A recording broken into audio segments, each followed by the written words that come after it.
বজ্রপাত রোধক হিসেবে কাজ করবে পালমিরা পাম। 3টি জেলায় ৭৫,০০০ চারা রোপণ করবে সরকার। উচ্চ মৃত্যুর সংখ্যা একটি বড় উদ্বেগের বিষয় হয়ে উঠেছে। রাজ্য বন বিভাগের সূত্র জানিয়েছে যে দক্ষিণবঙ্গের 3টি জেলায় আগামী বর্ষার আগেই কমপক্ষে ৭৫,০০০ তালমিরা পাম চারা রোপণ করা হবে। পাইলট প্রকল্পের অংশ হিসাবে বাঁকুড়া, পুরুলিয়া এবং পূর্ব বর্ধমানের রাস্তাগুলিতে এই চারা রোপণ করা হবে, যা প্রায় ৩০০ কিলোমিটার জুড়ে বিস্তৃত হবে, জানিয়েছেন প্রধান বন সংরক্ষক দক্ষিণ পশ্চিম সার্কেল বিদ্যুৎ সরকার।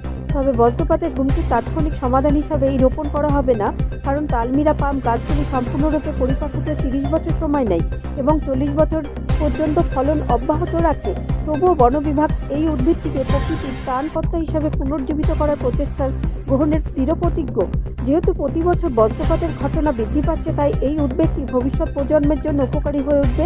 বন বিভাগের একজন কর্মকর্তা বলেন, গত কয়েক বছরে বজ্রপাতের ঘটনা মূলত জলবায়ু পরিবর্তনের কারণে বৃদ্ধি পেয়েছে, যা তাপমাত্রা বৃদ্ধি এবং বায়ুমণ্ডলীয় আর্দ্রতা বৃদ্ধি, নগরায়ন এবং কৃষি অবশিষ্টাংশ পোড়ানো এবং বন উজাড়ের মতো অভ্যাসের কারণে। বৃহস্পতিবার বন বিভাগের এক সভায় কর্মকর্তারা স্কুল, কলেজ, হাসপাতাল এবং কৃষি জমির মতো অন্যান্য বজ্রপাত প্রবণ এলাকায় পালমিরা পাম গাছ লাগানোকে অগ্রাধিকার দেওয়ার সিদ্ধান্ত নেন।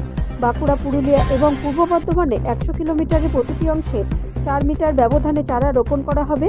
বনকর্মীরা জানিয়েছেন যে বীজ সংগ্রহের জন্য ইতিমধ্যেই নির্দেশ জারি করা হয়েছে, যাতে সময়মতো চারা সংগ্রহের লক্ষ্যমাত্রা নির্ধারণ করা যায়। ব্যুরো রিপোর্ট, রাষ্ট্রীয় প্রসার বাংলা।